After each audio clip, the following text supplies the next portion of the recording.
আজকে আমরা গাছের কাণ্ড সম্পর্কে পড়ব। আগের দিন আমরা জেনেছিলাম যে যখন কোনো একটা বীজ অঙ্কুরিত হয়, সেই বীজের অঙ্কুরের মধ্যে একটা অংশ থাকে যার নাম হচ্ছে ভ্রূণাক্ষর।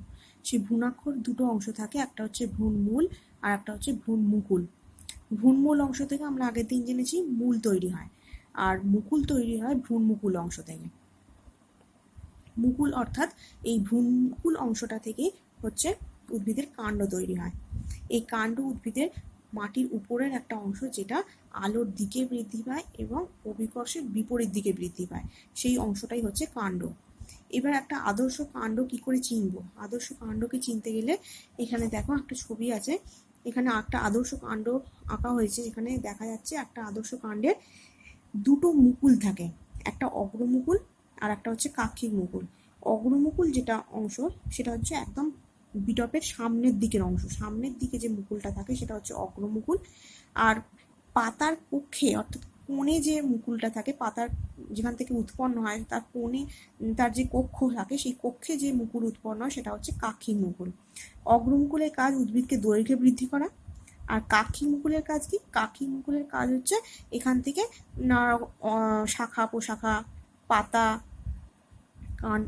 বিভিন্ন অংশ তৈরি করা, সেটা হচ্ছে কাক্ষিক মুকুলের কাজ। এছাড়া একটা অংশ দেখব পাতা। পাতা যেখান থেকে তৈরি হয় সেই অংশটার নাম হচ্ছে পর্ব। যে অংশ থেকে পাতা তৈরি হয় সেই অংশটার নাম হচ্ছে পর্ব। দুটো পর্বের মধ্যবর্তী যে অংশ, এখানে দেখো দুটো অংশ দেখতে পাচ্ছি, এখান থেকে এতটা আর এখান থেকে এতটা, এই অংশটা হচ্ছে নাম হচ্ছে, দুটো পর্বের মধ্যবর্তী অংশের নাম হচ্ছে পর্ব মধ্য। তাহলে এখানে আমরা দুখানা পর্ব মধ্য দেখতে পাচ্ছি, এদিকে একটা পর্ব মধ্য আছে আর এদিকেরটা আমি অ্যারো করে দেখিয়েছি, এটা হচ্ছে পর্ব মধ্য।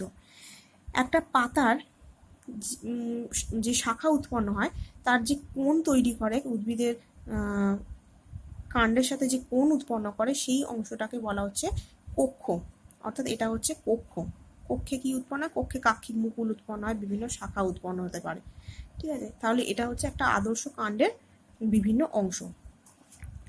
এরপর বইতে দেখবে বিভিন্ন রকমের কাণ্ড হতে পারে। সেই কাণ্ডটা,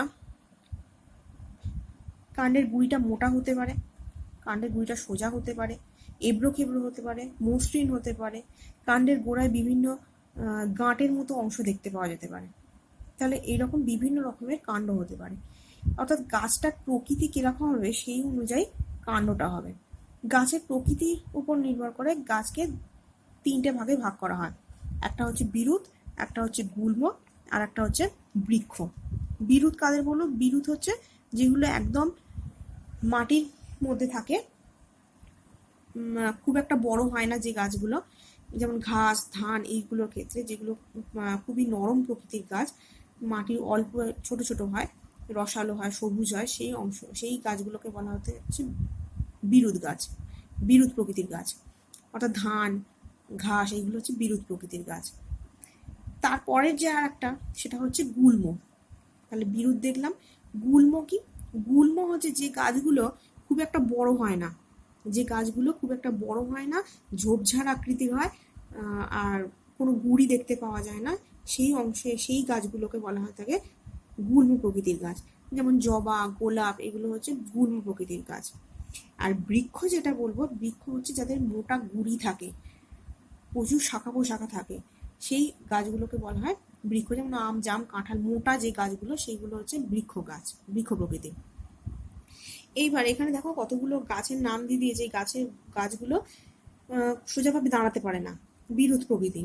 কিন্তু এই গাছগুলো সোজাভাবে দাঁড়াতে না পারার জন্য কিন্তু ওপরে তো উঠতে হবে, উপরে কোনো কিছুকে বেয়ে ওপরে ওঠে। তাহলে কিভাবে বেয়ে ওপরে ওঠে? লাউ গাছের ক্ষেত্রে দেখা যাবে, লাউ গাছে যে পাতায় নানা রকমের আকর্ষ বের হয়, পেঁচানো অংশ, লাউ, কুমড়ো, এগুলোর ক্ষেত্রে। তাহলে ওদের কি হয়? ওদের ডাল থেকে এক ধরনের আঁকশি বের হয়, এই বিয়েরটা ডাল থেকে যে আঁকশি বের হয় সেইগুলোকে কোনো কিছুকে জড়িয়ে ওপরে ওঠে। মটর গাছের ক্ষেত্রে কি হয়? মটর গাছের ক্ষেত্রে পাতা থেকে তৈরি হয় সেই আঁকশি, মটর গাছেরও সেই আকর্ষণের মতো বের হয়, সেটা পাতা থেকে তৈরি হয়। লাউ গাছের ডাল থেকে বের হয় আর মটর গাছের পাতা থেকে বের হয়। অপরাজিতা গাছেও দেখবে, অপরাজিতা গাছের কাণ্ডটাই একেবারে কোনো কিছুকে জড়িয়ে ওপরে ওঠে। তাহলে আর একটা এখানে বাকি থাকলো কাণ্ডের পর্ব থেকে বেরোনো মূল। তাহলে পর্ব থেকে মূলও বেরোতে পারে, যেটা গাছকে ওপরে উঠতে সাহায্য করে। সেটার উদাহরণ হচ্ছে পান গাছ। পান গাছের ক্ষেত্রে কাণ্ডের পর্ব থেকে এক ধরনের মূল বের হয়, যেটা গাছকে ওপরে উঠতে সাহায্য করে। এবার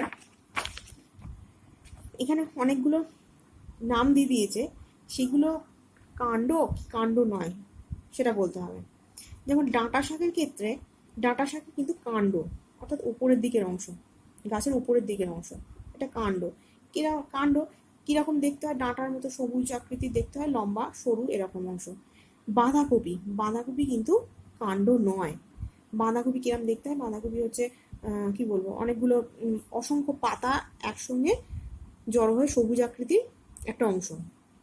সজনে ডাঁটা, সজনে ডাঁটা এটা হচ্ছে কাণ্ডের অংশ, কাণ্ডের অংশ কিন্তু কাণ্ড নয়। সজনে ডাঁটা হচ্ছে ফল, তাই তো? তাহলে এটা কাণ্ড নয়, এখানে হবে কাণ্ড নয়। কিরকম হয়? সবুজ মতো সবুজ লম্বা আকৃতির একটা ফল। আলু আর কচু, এই দুটো হচ্ছে মাটির তলায় থাকে, তবুও কাণ্ড। আগের দিন আমরা জেনেছিলাম আলু, কচু, আদা এগুলোর ক্ষেত্রে মাটির তলায় থাকলেও এগুলোকে কাণ্ড বলা হয়। এগুলো হচ্ছে মৃদগত কাণ্ড, অর্থাৎ মাটির তলায় থাকে। এই ধরনের মৃদগত কাণ্ড বা আরো অনেক রকম কাণ্ড আছে, যেগুলোকে বলা হয় রূপান্তরিত কাণ্ড। অর্থাৎ রূপান্তরিত কাণ্ড কোনগুলো? যে গাছের কোনো গাছের কাণ্ড যখন নিজেদের কোনো কাজকে প্রাধান্য দেওয়ার জন্য যখন নিজেদের কাণ্ডগুলোকে পরিবর্তন করে, তখন অন্যরকম অংশে পরিণত করে, তখন সেই কাণ্ডগুলোকে বলা হয় রূপান্তরিত কাণ্ড বা রূপান্তরিত বা পরিবর্তিত কাণ্ড। তাহলে এই ধরনের কাণ্ডগুলো নিজেদের পরিবর্তন করে, যেমন আলুর ক্ষেত্রে, আদার ক্ষেত্রে, এদের ক্ষেত্রে।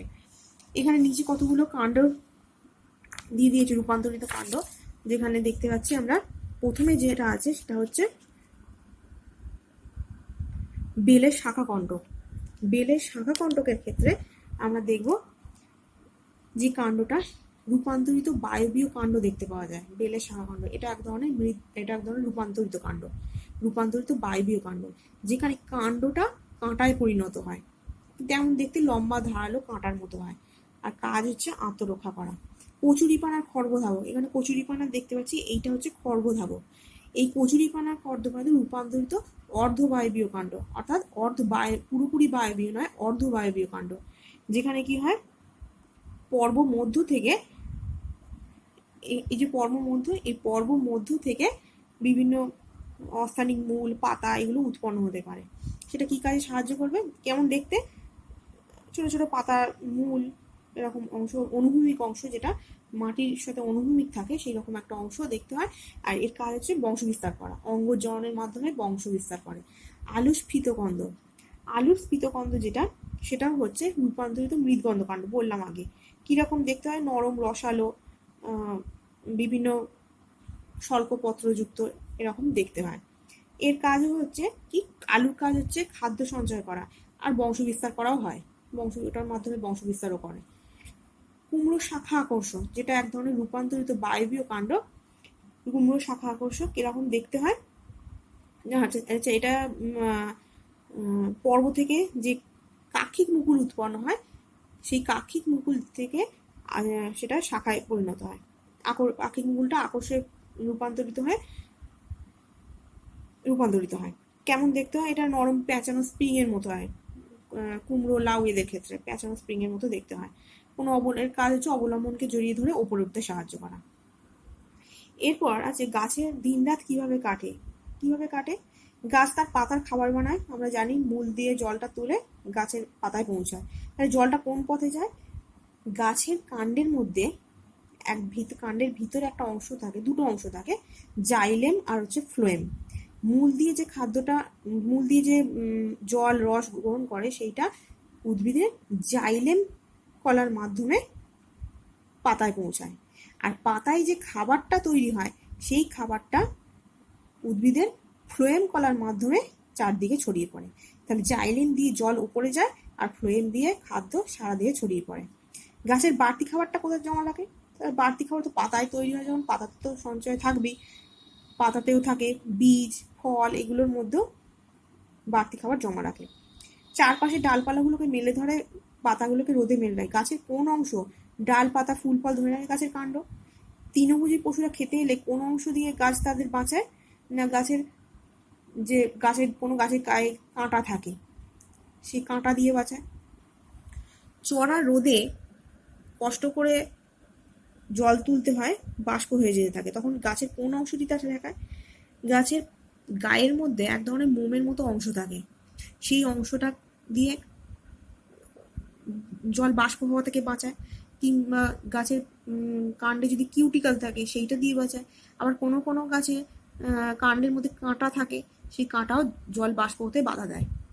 বাঁশ গাছ, কলা গাছ, এদের ফুল হয় না, বীজও হয় না, তাহলে কিভাবে বংশধর ধরে রাখে? এরা অঙ্গজনন পদ্ধতিতে, এটা তোমরা উঁচু ক্লাসে পড়বে, অঙ্গজনন পদ্ধতিতে বংশবিস্তার করে। পুঁইশাক, লাউ শাক পাতা ছাড়া কোন অঙ্গের সাহায্যে খাদ্য তৈরি করে? এদের যে পুঁইশাক, লাউ শাক, এরা তো পুরোটাই সবুজ, পুরো দেহটা দিয়ে এরা খাদ্য তৈরি করতে পারে। এদের আকর্ষ কাণ্ড, পুরো কাণ্ডটা সমেত এরা খাদ্য তৈরি করতে পারে। তাহলে এই থেকে আমরা গাছের অনেকগুলো কাজের কথা আমরা জানলাম। এরপরে যেটা আছে, কতগুলো প্রশ্ন দেওয়া আছে তোমাদের বইতে। কোন কোন কাজে কাঠ লাগে জানো? আসবাবপত্র তৈরিতে, জ্বালানিতে, বিভিন্ন রকমের জিনিসপত্র তৈরিতে, সেগুলোতে কাঠ লাগে। কাগজে লেখা হয়, তা কি থেকে তৈরি হয়? কাগজ, সেটাও গাছ থেকে, কাণ্ড থেকে তৈরি হয়, সাবাই গাছ থেকে। কোন যান তৈরিতে কাঠ ব্যবহার করা হয়? গরুর গাড়ি, নৌকা, কিংবা বাস, লরির যে বিভিন্ন অংশ তৈরি করতে কাঠ ব্যবহার করা হয়। রান্না করতে গাছ কিভাবে কাজে লাগে? জ্বালানিতে ব্যবহার করা হয়, জ্বালানির ক্ষেত্রে। তাছাড়া বিভিন্ন রকমের রান্নায় যে খুন্তি, হাতা, এগুলো এখনো বিভিন্ন কাঠের পাওয়া যায়, সেগুলো ক্ষেত্রে তৈরিতে কাজে লাগে। কোন গাছের কাণ্ড খাবার হিসেবে খাওয়া হয়? আলু, আদা, এগুলো সব কাণ্ড হিসেবে খাওয়া হয়। পোশাক, চটের বস্তা কি থেকে তৈরি হয়? পাট গাছ থেকে চটের বস্তা, কার্পাস তন্তু, শন তন্তু, এগুলো সব গাছ থেকে তৈরি করা হয়। কি অংশ আঠা, মশা তাড়ানোর ধূপ, সাইকেল টায়ার তৈরিতে কাজে লাগে? গাছের বাবলা গাছের থেকে আঠা তৈরি করা হয়, বাবলা গাছের রস থেকে। মশা তাড়ানোর ধূপ শাল গাছ থেকে। সাইকেলের টায়ার তৈরি রবার গাছ থেকে। কাঠের পালিশ তৈরি করতেও এই শাল গাছ লাগে, শাল গাছ মশা তাড়ানোর ধুনো কাঠের পালিশ তৈরি করতে লাগে। সাইকেল টায়ার তৈরিতে লাগে হচ্ছে রবার গাছ। দু একটা ওষুধের নাম যা গাছের কাণ্ড থেকে পাওয়া যায়। কি? সিংকোনা গাছের ছাল থেকে ম্যালেরিয়ার ওষুধ কুইনাইন তৈরি হয় সিংকোনা গাছের ছাল থেকে।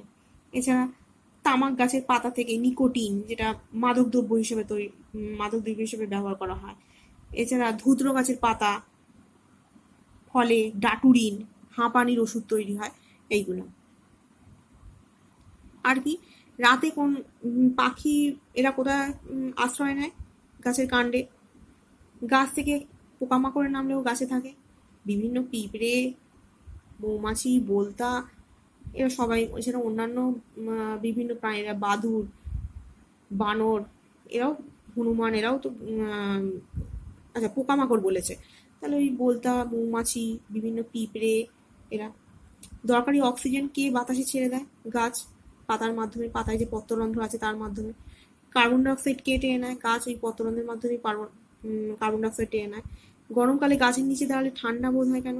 গাছ অতিরিক্ত জলটাকে বাষ্প আকারে ছেড়ে দেয়, সেই জন্য ঠান্ডা হয়। এছাড়া পাতার মাধ্যমে সূর্যের আলো নিচে পৌঁছতে পারে না, সেই জন্য ঠান্ডা হয়। গাছের বিষাক্ত ধোঁয়া টেনে নিয়ে বাতাস নির্মল রাখে কে? গাছ।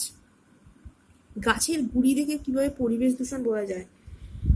গাছের গুঁড়িতে এক ধরনের, আগে সিক্সে পড়েছিল, লাইকেন নামক একটা জিনিস, যেটা একটা জীব, যেটা গাছের যদি পরিবেশ দূষণ না হয়, তাহলে গাছে থাকতে পারে। কিন্তু যদি পরিবেশ দূষিত হয়, তাহলে সেই গাছে কোনো লাইকেন থাকবে না। তাহলে এটা দেখে বুঝতে পারা যাবে। গাছের গুঁড়ি থেকে কিভাবে বয়স দেখা যায়? গাছের গুঁড়ি কাটলে দেখবে গাছের গুঁড়িতে গোল গোল রিংয়ের মতো অংশ দেখতে পাওয়া যায়, ওইগুলোকে বলা হয় বর্ষবলয়, গাছের বর্ষবলয়। তাহলে ওই বর্ষবলয়ের সংখ্যা যত বাড়বে তত বোঝা যাবে গাছটা কত পুরনো। আর বর্ষবলয় যদি কম থাকে, তাহলে গাছের গুঁড়িটাও সরু হবে, তাহলে বোঝা যাবে যে গাছটা খুব বেশি দিনের নয়। তাহলে এইটা হচ্ছে কাণ্ডের বিভিন্ন অংশ, তার কাজ, বিভিন্ন রকমের কাণ্ড, এইগুলো।